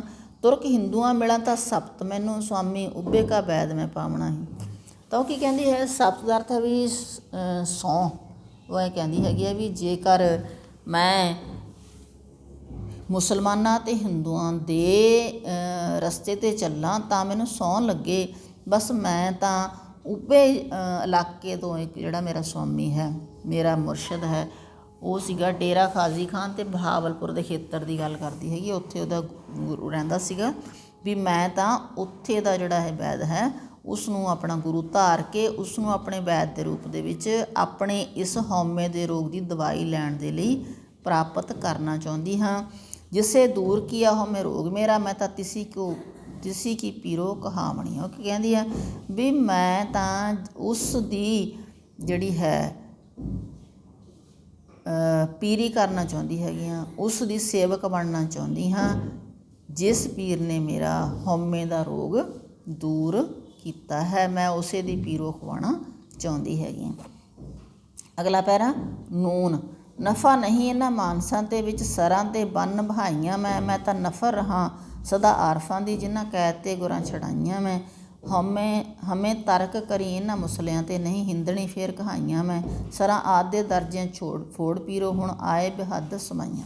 ਤਾਂ ਇਸ ਲਾਸਟ ਪੈਰਾ ਦੇ ਵਿੱਚ ਪੀਰੋ ਹੈ ਜਿਹੜੀ ਉਹ ਮਜ਼ਹਬੀ ਬੰਧਨਾਂ ਤੋਂ ਮੁਕਤ ਅਵਸਥਾ ਦੀ ਗੱਲ ਕਰਦੀ ਹੈ। ਕੀ ਕਹਿੰਦੀ ਹੈਗੀ ਆ, ਨਫਾ ਨਹੀਂ ਇਹਨਾਂ ਮਾਨਸਾਂ ਤੋਂ ਵਿੱਚ ਸਰਾਂ ਦੇ ਬੰਨ ਬਹਾਈਆਂ। ਉਹ ਕੀ ਕਹਿੰਦੀ ਹੈ ਵੀ ਮੈਨੂੰ ਇਹਨਾਂ ਧਾਰਮਿਕ ਆਗੂਆਂ ਦੀਆਂ, ਸ਼ਰ੍ਹਾ ਦਾ ਅਰਥ ਹੁੰਦਾ ਧਰਮ ਦੇ ਅਨੁਸਾਰ ਚੱਲਣ ਵਾਲੀਆਂ ਗੱਲਾਂ ਤੋਂ ਮੈਨੂੰ ਕੋਈ ਫਾਇਦਾ ਨਹੀਂ, ਨਫਾ ਨਹੀਂ। ਮਾਨਸ ਵੈਸੇ ਮਨੁੱਖ ਨੂੰ ਕਿਹਾ ਜਾਂਦਾ ਹੈ, ਪਰ ਇੱਥੇ ਕੀ ਹੈ ਧਾਰਮਿਕ ਆਗੂ, ਧਾਰਮਿਕ ਲੋਕ, ਵੀ ਇਹਨਾਂ ਤੋਂ ਮੈਨੂੰ ਕੋਈ ਫਾਇਦਾ ਨਹੀਂ, ਬਸ ਇਹ ਕੀ ਕਰਦੇ ਨੇ ਵੀ ਧਾਰਮਿਕ ਬੰਧਨਾਂ ਦੇ ਵਿੱਚ ਬੰਨ੍ਹ ਦਿੰਦੇ ਨੇ ਮਨੁੱਖ ਨੂੰ। ਮੈਂ ਤਾਂ ਨਫਰ ਹਾਂ ਸਦਾ ਆਰਫਾਂ ਦੀ, ਆਰਫ ਅਤੇ ਗਿਆਨਵਾਨ ਲੋਕ ਹੁੰਦੇ ਨੇ, ਅਤੇ ਨਫਰ ਕਹਿੰਦੀ ਵੀ ਅਜਿਹੇ ਗਿਆਨਵਾਨ ਲੋਕਾਂ ਦੀ ਮੈਂ ਨੌਕਰ ਬਣ ਕੇ ਰਹਿਣਾ ਚਾਹੁੰਦੀ ਹਾਂ ਜਿਹੜੇ ਮੈਨੂੰ ਅਜਿਹੀਆਂ ਨਿਯਮਾਂ ਭਰਮਾਂ ਦੀਆਂ ਕੈਦਾਂ ਤੋਂ ਛੁਡਾ ਸਕਦਾ ਹੋਵੇ। ਹਮੇ ਤਰਕ ਕਰੀ ਇਹਨਾਂ ਮੁਸਲਿਆਂ 'ਤੇ ਨਹੀਂ, ਹਿੰਦਣੀ ਫੇਰ ਕਹਾਈਆਂ। ਫਿਰ ਉਹ ਕੀ ਕਹਿੰਦੀ ਹੈ ਵੀ ਮੈਂ ਤਾਂ ਫਿਰ ਜਿਹੜਾ ਹੈ ਜਦੋਂ ਸੱਚੇ ਗੁਰੂ ਦੀ ਪ੍ਰਾਪਤੀ ਹੋ ਗਈ, ਫਿਰ ਮੈਨੂੰ ਜਿਹੜਾ ਮੈਨੂੰ ਗਿਆਨ ਦਿੰਦਾ ਹੈ, ਨਿਯਮਾਂ ਤੋਂ ਮੁਕਤ ਕਰ ਦਿੰਦਾ ਹੈ, ਫਿਰ ਨਾ ਤਾਂ ਫਿਰ ਮੈਂ ਮੁਸਲਮਾਨਾਂ ਦੇ ਉੱਤੇ ਚੱਲਦੀ ਹੈਗੀ ਹਾਂ, ਨਾ ਫਿਰ ਮੈਂ ਹਿੰਦੂਆਂ ਦੇ ਮਜ਼ਹਬ ਤੋਂ ਦੋਨਾਂ ਤੋਂ ਹੀ ਮੈਂ ਜਿਹੜੀ ਹੈਗੀ ਆ ਵੱਖਰੀ ਹੋ ਜਾਂਦੀ ਹੈਗੀ ਆ, ਮੁਕਤ ਹੋ ਜਾਂਦੀ ਹੈਗੀ ਆ। ਅਤੇ ਫਿਰ ਸਰਾ ਆਦਿ ਦੇ ਦਰਜਿਆਂ ਛੋੜ ਪੀਰੋ ਹੁਣ ਆਦ ਬੇਹੱਦ ਸਮਾਈ, ਬੇਹੱਦ ਸਰਹੱਦ ਤੋਂ ਪਰੇ। ਉਹ ਕਹਿੰਦੀ ਵੀ ਮੈਂ ਹੁਣ ਸ਼ਰ੍ਹਾ ਦੇ ਧਰਮ ਦੇ ਦਰਜਿਆਂ ਤੋਂ ਜਿਹੜਾ ਹੈ ਪਰੇ ਹੋ ਗਈ ਹਾਂ, ਉਹਨਾਂ ਨੂੰ ਛੱਡ ਦਿੱਤਾ ਹੈ। ਹੁਣ ਮੈਂ ਅਨਹਦ ਦੀ ਅਵਸਥਾ ਦੇ ਵਿੱਚ ਪਹੁੰਚ ਗਈ ਹਾਂ, ਵੀ ਉਸ ਅਵਸਥਾ ਜਿਸ ਵਿੱਚ ਸਿਰਫ ਉਸ ਸਰਹੱਦਾਂ ਤੋਂ ਰਹਿਤ ਪਰਮਾਤਮਾ ਦੀ ਪ੍ਰਾਪਤੀ ਹੋ ਜਾਂਦੀ ਹੈ, ਵੀ ਮੈਂ ਹੁਣ ਉਸ ਅਵਸਥਾ ਦੇ ਵਿੱਚ ਸਮਾ ਗਈ ਹਾਂ, ਉਸ ਅਵਸਥਾ ਤੱਕ ਪਹੁੰਚ ਗਈ ਹੈਗੀ। ਇਹ ਤਾਂ ਸੀਗੀਆਂ ਛੇ ਹਰਫੀਆਂ ਪੀਰੋ ਦੀਆਂ, ਜੋ ਕਿ ਸਾਡੀ ਪਾਠ ਪੁਸਤਕ ਦੇ ਵਿੱਚ ਦਰਜ ਹੈਗੀਆਂ ਨੇ। ਅਤੇ ਇਸ ਦੇ ਵਿੱਚ ਆਪਾਂ ਨਾਲ ਸੰਬੰਧਿਤ ਆਪਾਂ ਜੋ ਵਿਸ਼ਾ ਵਸਤੂ ਜੋ ਸਾਡੇ ਪੇਪਰ ਵਿੱਚ ਆ ਸਕਦਾ ਹੈ ਉਹਦੀ ਗੱਲ ਕਰੀਏ ਤਾਂ ਉਹ ਇਸ ਤਰ੍ਹਾਂ ਹੈਗਾ ਕਿ ਪੀਰੋ ਦੀ ਛੇ ਹਰਫੀਆਂ ਜੋ ਹੈਗੀਆਂ ਨੇ ਉਸ ਦਾ ਵਿਸ਼ਾ ਅਧਿਆਤਮਕ ਹੈ, ਪਰ ਨਾਲ ਹੀ ਇਸ ਵਿੱਚ ਕਾਜ਼ੀਆਂ ਅਤੇ ਪੰਡਤਾਂ ਦੁਆਰਾ ਲੋਕਾਂ ਨੂੰ ਹਿੰਦੂਆਂ ਅਤੇ ਮੁਸਲਮਾਨਾਂ ਦੇ ਵਿੱਚ ਵੰਡ ਕੇ ਅਤੇ ਉਹਨਾਂ ਲਈ ਮਜ਼ਹਬਾਂ ਦੇ ਨਾਮ ਰੱਖ ਕੇ ਉਹਨਾਂ ਨੂੰ ਗੁੰਮਰਾਹ ਕਰਨ ਦੀਆਂ ਚਾਲਾਂ ਅਤੇ ਇਹਨਾਂ ਤੋਂ ਬਚਾਅ ਦੇ ਸਹੀ ਰਾਹ ਉੱਤੇ ਪਾਉਣ ਵਾਲੇ ਮੁਰਸ਼ਦ ਦੀ ਵਡਿਆਈ, ਮਹਿਮਾ ਜਾਂ ਪ੍ਰਸ਼ੰਸਾ ਵੀ ਸ਼ਾਮਿਲ ਹੈਗੀ ਆ। ਪੀਰੋ ਆਪਣੇ ਦੁਆਰੇ ਲੋਭੀ ਕਾਜ਼ੀਆਂ ਅਤੇ ਪੰਡਤਾਂ ਦੀਆਂ ਲੋਕਾਂ ਨੂੰ ਕੁਰਾਹੇ ਪਾਉਣ ਦੀਆਂ ਹਰਕਤਾਂ ਤੋਂ ਪੂਰੀ ਤਰ੍ਹਾਂ ਖਬਰਦਾਰ ਸੀ ਅਤੇ ਉਹ ਇਹਨਾਂ ਦੁਆਰਾ ਪ੍ਰਚਾਰੇ ਜਾਂਦੇ ਮਜ਼ਹਬੀ ਨਿਯਮਾਂ ਤੋਂ ਦੁਖੀ ਹੋਈ ਕਹਿੰਦੀ ਹੈਗੀ ਹੈ ਵੀ ਜ਼ੁਲਮ ਕੀਆ ਕਾਜ਼ੀ ਪੰਡਤਾਂ ਨੇ, ਲੋਕ ਬੰਨ੍ਹ ਦੀਏ ਇਹਨਾਂ ਬੰਦਿਆਂ ਨੇ। ਇਹ ਵਾਲੇ ਪੈਰਾਗ੍ਰਾਫ ਦੇ ਵਿੱਚ ਉਹਨਾਂ ਨੇ ਇਹੀ ਕਿਹਾ।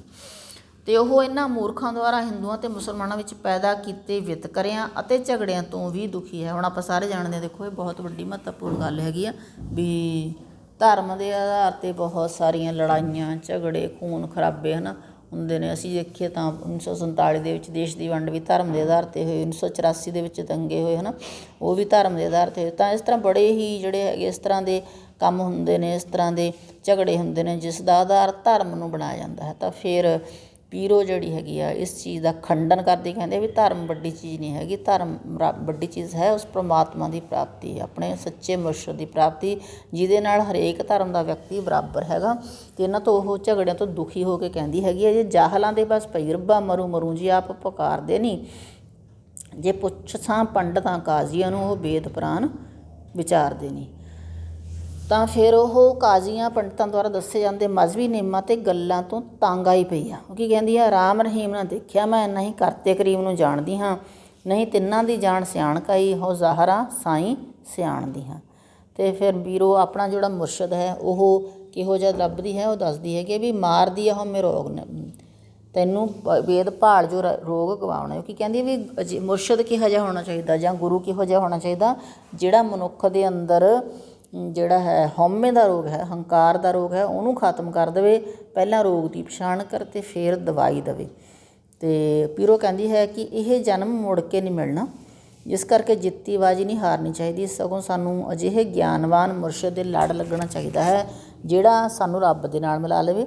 ਇਸ ਕਰਕੇ ਇਹ ਹਿੰਦੂ ਮੁਸਲਮਾਨਾਂ ਦੇ ਮਜ਼ਹਬੀ ਰੱਬ ਰਾਹ ਨੂੰ ਛੱਡ ਕੇ ਮੁਰਸ਼ਦ ਦੇ ਦੱਸੇ ਰਾਹ ਉੱਤੇ ਚੱਲਣਾ ਚਾਹੁੰਦੀ ਹੈਗੀ ਆ ਅਤੇ ਵੇਦਾਂ ਕਿਤਾਬਾਂ ਅਤੇ ਲੋਕ ਲਾਜ ਦੇ ਬੰਧਨਾਂ ਤੋਂ ਮੁਕਤ ਹੋ ਕੇ ਆਪਣੇ ਮੁਰਸ਼ਦ ਦੇ ਨਾਲ ਪਿਆਰ ਪਾ ਕੇ ਜਿਹੜਾ ਹੈ ਪਰਮ ਪਦ ਨੂੰ ਪ੍ਰਾਪਤ ਕਰਨਾ ਚਾਹੁੰਦੀ ਹੈ, ਪੰਜਵੀਂ ਅਵਸਥਾ ਦੇ ਵਿੱਚ ਟਿਕਣਾ ਚਾਹੁੰਦੀ ਹੈਗੀ ਆ। ਪੀਰੋ ਅਜਿਹੇ ਪਹੁੰਚੇ ਹੋਏ ਮੁਰਸ਼ਦ ਨੂੰ ਚੰਮ ਦ੍ਰਿਸ਼ਟੀ ਨਾਲ ਹਿੰਦੂ ਮੁਸਲਮਾਨ ਦੇ ਰੂਪ ਵਿੱਚ ਦੇਖਣ ਤੋਂ ਜਿਹੜੀ ਹੈ ਕਤਰਾਉਂਦੀ ਹੈ ਅਤੇ ਉਸ ਨੂੰ ਸਿਰਫ ਆਪਣਾ ਰੱਬ ਮੰਨਦੀ ਹੈ, ਆਪਣੇ ਮੁਰਸ਼ਦ ਨੂੰ, ਅਤੇ ਉਹ ਉਸ ਨੂੰ ਆਪਣੇ ਮੁਰਸ਼ਦ ਨੂੰ ਬੇਨਤੀ ਕਰਦੀ ਹੈ ਕਿ ਉਹ ਉਸ ਨੂੰ ਆਪਣੇ ਚਰਨਾਂ ਦੀ ਦਾਸੀ ਬਣਾ ਕੇ ਰੱਖੇ। ਅਤੇ ਇਸ ਪ੍ਰਕਾਰ ਕਾਜ਼ੀਆਂ ਅਤੇ ਪੰਡਤਾਂ ਦੇ ਦੱਸੇ ਮਜ਼ਹਬੀ ਨਿਯਮਾਂ ਨੂੰ ਕੈਦਾਂ ਵਿੱਚ ਬੰਨ੍ਹਣ ਵਾਲੇ ਸਮਝਦੀ ਹੋਈ ਪੀਰੋ ਮੁਰਸ਼ਦ ਦਾ ਲੜ ਫੜ ਕੇ ਅਧਿਆਤਮਕ ਰਾਹ ਦੇ ਉੱਤੇ ਚੱਲਦੀ ਹੈ। ਅਗਲਾ ਪੈਰਾ, ਮੱਧਕਾਲੀ ਪੰਜਾਬੀ ਕਾਵਿ-ਸੁਰਾਂ ਪੁਸਤਕ ਦੇ ਵਿੱਚ ਪੀਰੋ ਦੀ ਕਿੰਨੀ ਰਚਨਾ ਦਰਜ ਹੈ? ਸਾਡੀ ਪੰਜਾਬੀ ਦੀ ਪਾਠ ਪੁਸਤਕ ਦੇ ਵਿੱਚ ਪੀਰੋ ਦੀ ਛੇ ਹਰਫੀ ਦੇ 12 ਕਾਵਿ-ਬੰਧ ਦਰਜ ਹੈਗੇ ਨੇ। ਅਤੇ ਅਗਲਾ ਪ੍ਰਸ਼ਨ, ਪੀਰੋ ਨੇ ਆਪਣੀ ਛੇ ਹਰਫੀ ਦੇ ਵਿੱਚ ਕਿਹੜੇ ਕਿਹੜੇ ਵਿਸ਼ੇਸ਼ ਹੋਏ ਹੈਗੇ ਨੇ? ਪੀਰੋ ਨੇ ਆਪਣੀਆਂ ਛੇ ਹਰਫੀਆਂ ਦੇ ਵਿੱਚ ਹਿੰਦੂ ਅਤੇ ਮੁਸਲਮਾਨੀ ਮਜ਼ਹਬਾਂ ਦੇ ਬੰਧਨ, ਕਾਜ਼ੀਆਂ ਅਤੇ ਪੰਡਤਾਂ ਦੀਆਂ ਗੁੰਮਰਾਹ ਕਰਨ ਵਾਲੀਆਂ ਗੱਲਾਂ, ਸਤਿਗੁਰ ਦੀ ਮਹਿਮਾ, ਹਉਮੈ ਦਾ ਤਿਆਗ ਆਦਿ ਵਿਸ਼ਿਆਂ ਨੂੰ ਛੋਹਿਆ ਹੈਗਾ। ਤਾਂ ਇਹ ਤਾਂ ਸੀਗਾ ਇਹ ਪੀਰੋ ਨਾਮੀ ਕਵਿੱਤਰੀ ਦੀ ਕਵਿਤਾ ਛੇ ਹਰਫੀਆਂ ਦੇ ਰੂਪ ਦੇ ਵਿੱਚ ਹੈਗੀਆਂ ਨੇ ਜੋ 12, ਅਤੇ ਇਹਨਾਂ ਦਾ ਜਿਹੜਾ ਹੈ